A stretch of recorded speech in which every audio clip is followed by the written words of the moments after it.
Assalamualaikum warahmatullahi wabarakatuh. Selamat malam semuanya. Waalaikumsalam. Waalaikumsalam warahmatullahi wabarakatuh. Selamat Assalamualaikum malam.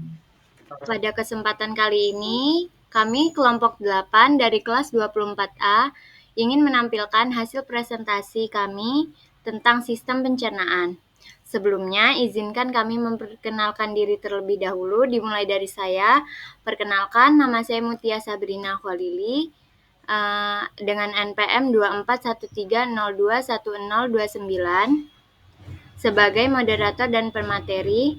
Kemudian ada rekan saya Ragina Vidini dengan NPM 2413021009 sebagai pemateri, Fajar Miftah Maula dengan NPM 2413021081 sebagai pemateri, Iwayan Satria Wiguna 2413021029 sebagai pemateri, dan yang terakhir yaitu Farel Adi Pratama dengan NPM 2413021055. Kemudian materi pertama akan disampaikan oleh saya sendiri, yaitu tentang pengertian sistem pencernaan.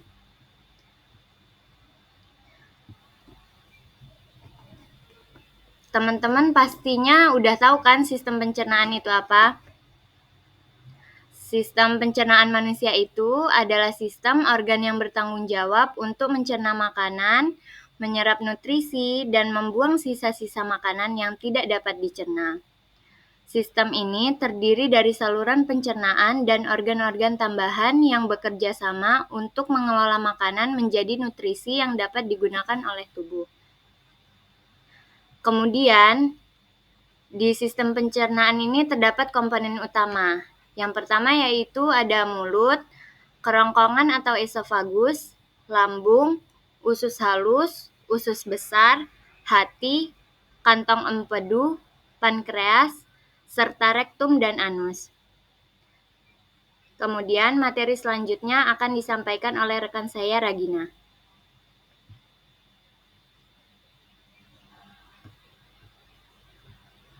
Baik, organ pertama yang bekerja dalam sistem pencernaan yaitu mulut. Nah, mulut adalah awal dari sistem pencernaan. Fungsi mulut sendiri yaitu sebagai tempat memasukkan makanan ke dalam tubuh. Nah, di dalam mulut terdapat beberapa organ pendukung seperti gigi, lidah, dan kelenjar ludah. Nah, gigi, lidah, dan kelenjar ludah ini yang mendukung terjadinya pencernaan makanan.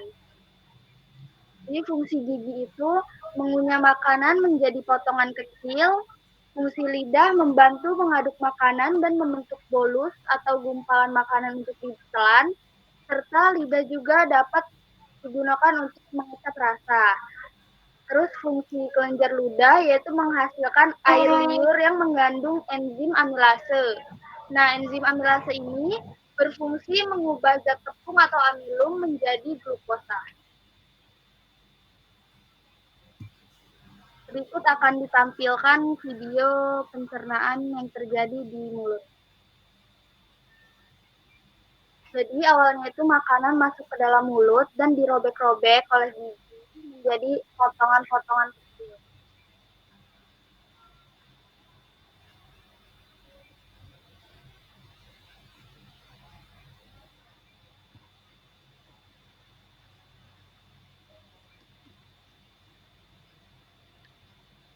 Nah, setelah dari mulut, makanan itu menuju ke kerongkongan atau esofagus.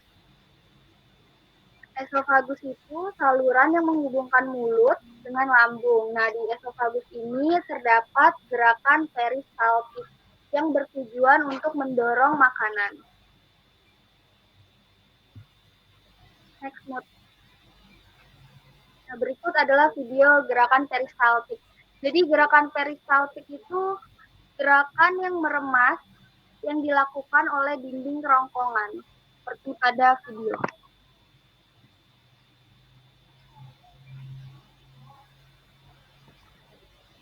Gerakan meremas yang dilakukan di dinding kerongkongan. Selanjutnya ada lambung. Nah, lambung adalah organ pencernaan paling elastis yang berfungsi untuk menghaluskan dan mencerna makanan dengan bantuan asam lambung dan enzim. Nah, lambung ini bentuknya seperti kantong dan terletak di rongga perut kiri atas. Nah, di dalam lambung, makanan mengalami pencernaan secara mekanis dan kimiawi. Nah, kalau pencernaan secara mekanis itu dilakukan oleh dinding lambung yang meremas makanan. Kalau pencernaan yang kimiawi itu dilakukan oleh getah lambung. Nah, di dalam getah lambung itu mengandung 3 enzim. Yang pertama enzim peptin, yang kedua enzim renin, dan asam klorida. Fungsi enzim peptin sendiri yaitu memecah protein menjadi pepton. Kalau enzim renin itu mengendapkan protein susu menjadi kafein. Kalau asam klorida itu berfungsi untuk mengasamkan makanan dan membunuh kuman yang masuk bersama makanan. Oke, kemudian materi selanjutnya akan disampaikan oleh rekan saya juga, yaitu Farel Adi Pratama.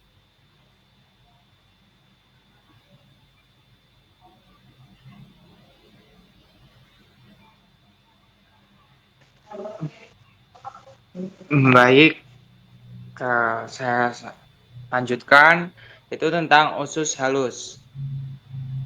Mencerna karbohidrat, protein, dan lipid nutrisi dari makanan ini di dalam darah. Usus halus terdiri dari 3 bagian, yaitu yang pertama ada duodenum yang terdiri dari usus 12 jari, yang kedua jejunum usus kosong, yang ketiga ileum usus penyerapan.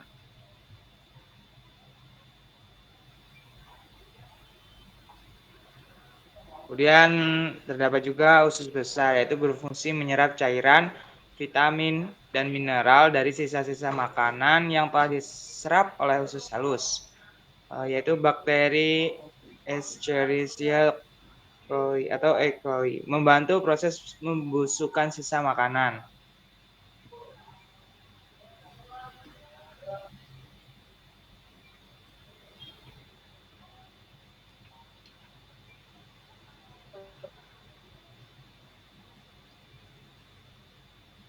Kemudian ada rektum, yaitu bagian terakhir dari usus besar yang berfungsi sebagai tempat menyimpan feses sebelum dikeluarkan dari tubuh.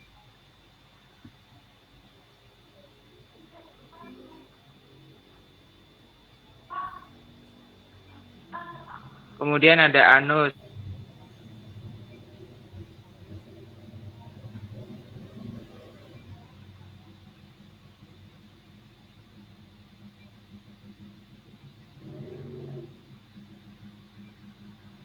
Oke, materi selanjutnya akan disampaikan oleh rekan saya, Tio.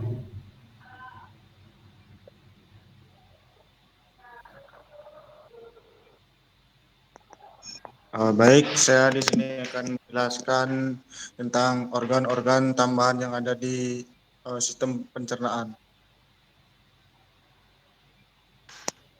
Yang pertama itu ada hati. Hati ini menghasilkan bahan kimia yang disebut cairan empedu ke dalam usus melalui kantong empedu. Cairan empedu memecah lipid dalam kurung limbah dan minyak dalam makanan.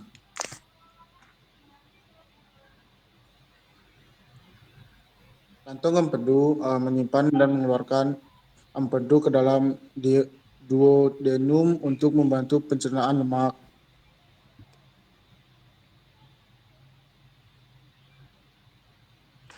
Dan juga ada pankreas. Pankreas ini menghasilkan sebuah enzim pencernaan seperti amilase, lipase, dan protease yang disekresikan ke dalam usus halus, menghasilkan hormon insulin dan glukakon untuk mengatur gula darah.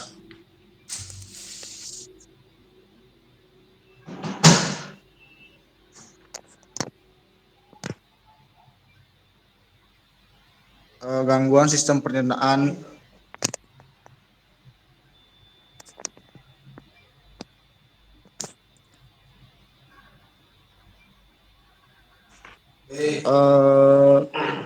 Di gangguan sistem pencernaan terdapat ada kekeringan mulut. Kekeringan mulut atau siroktomia adalah penyakit kekeringan pada rongga mulut, khususnya pada lidah dan bibir, akibat kekurangan produksi air liur. Gejalanya merasakan kering pada mulut, bibir pecah-pecah, air liur kental, dan bau mulut. Oke, kemudian materinya akan dilanjutkan oleh rekan saya, yaitu Maul.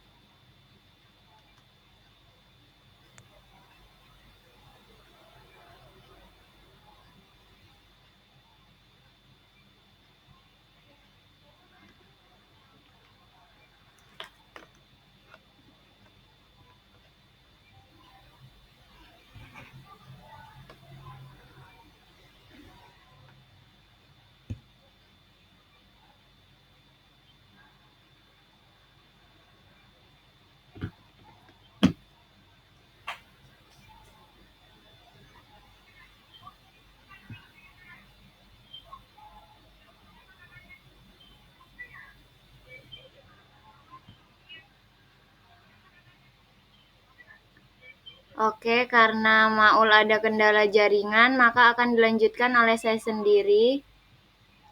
Kemudian penyakit pencernaan selanjutnya ada MAH atau gastritis, yang merupakan penyakit peradangan yang menyerang lambung akibat produksi asam klorida yang berlebih pada lambung. Gejalanya yaitu nyeri pada perut bagian atas, mual-mual, serta mulas ketika terlambat makan.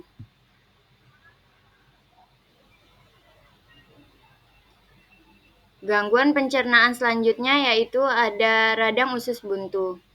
Radang usus buntu atau apendikitis adalah peradangan usus buntu akibat penyempitan yang terjadi karena menumpuknya kotoran pada umbai cacing. Gejala yang terjadi yaitu perut bagian kanan bawah terasa nyeri, tubuh mengalami demam, serta tubuh terasa mual sehingga muntah dan kadang disertai mencret. Kemudian materi selanjutnya akan disampaikan oleh rekan saya Ragina.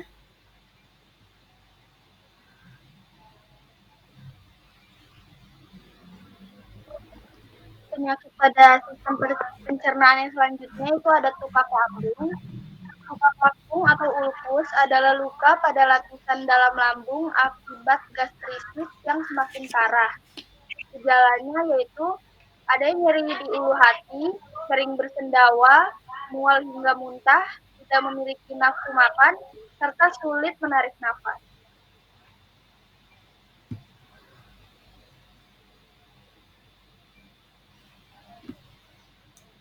Selanjutnya, cara mencegah gangguan pada sistem pencernaan. Yang pertama, cuci tangan sebelum makan. Yang kedua, olahraga secara teratur. Yang ketiga, makan makanan sehat dan teratur. Dan yang terakhir, minum air putih sesuai kebutuhan atau secukupnya. Oke, cukup sekian presentasi dari kami. Selanjutnya kami akan membuka sesi tanya jawab. Kepada penanya, disilahkan.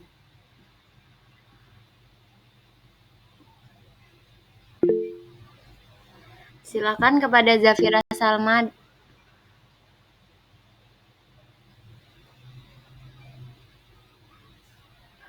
Izin bertanya, bagaimana jika salah satu sistem pencernaan, yaitu usus halus, tidak berfungsi dengan baik? Apakah akan berpengaruh dengan sistem mekanisme dari usus besar?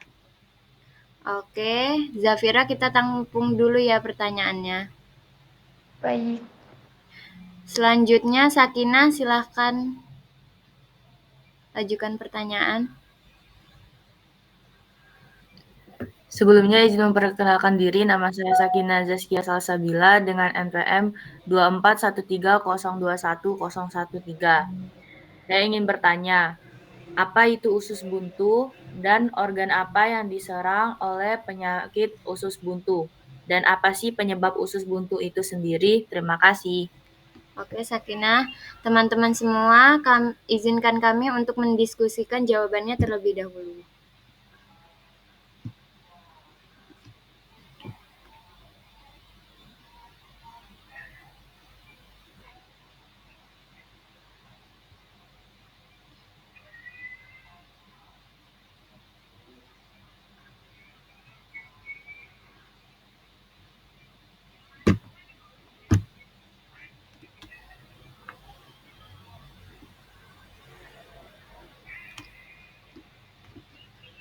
Untuk pertanyaan Zafira Salma akan dijawab oleh saya sendiri. Tadi pertanyaannya, apakah ketika di usus halus itu terdapat gangguan akan berpengaruh di usus besar? Masalah di usus halus bisa sangat berpengaruh pada usus besar. Kenapa? Karena organ ini saling terhubung dan bekerja sama dalam proses pencernaan. Kenapa berpengaruh? Karena saat aliran makanan yang sudah dicerna sebagian di usus halus akan terus mengalir ke usus besar.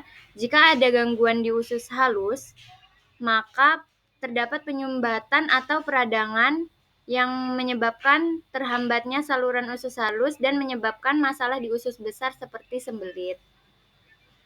Apakah ada yang ingin menambahkan?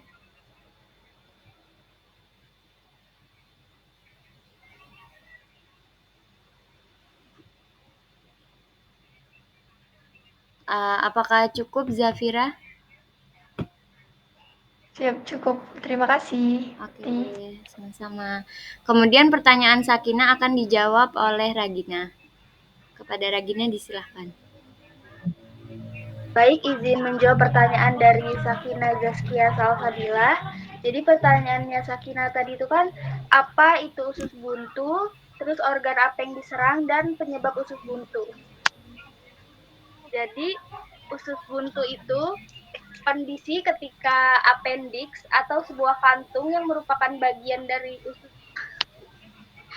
Kita Muti nanti di kata aja ya, Sakinahnya ketawa. Oke. Kin nggak usah ketawa, geng. Kin.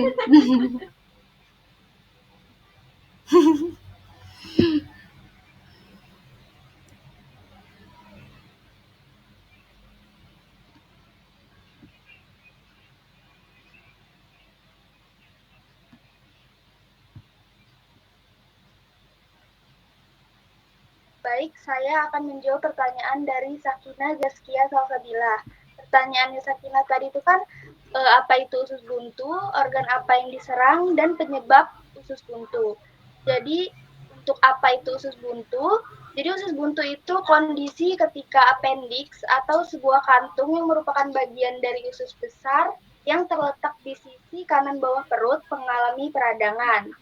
Nah, terus untuk organ yang diserang oleh usus buntu itu adalah usus besar.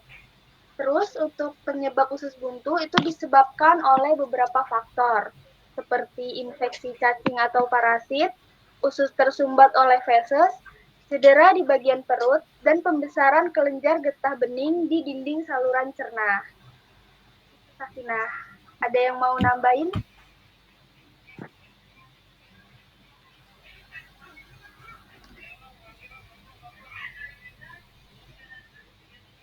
Kawan gue sendiri soalnya nanya, udah settingan, Cok. Weh. Boleh ngomong gak sih? Tutup sih. Apa? Udah selesai belum yang nanya? Langsung tutup aja. Kita orang mau minta tolong lagi. Apa? Udah. Baik, yaudah, orang. Apa? Yaudah, yuk. Lanjut. Tutup ya.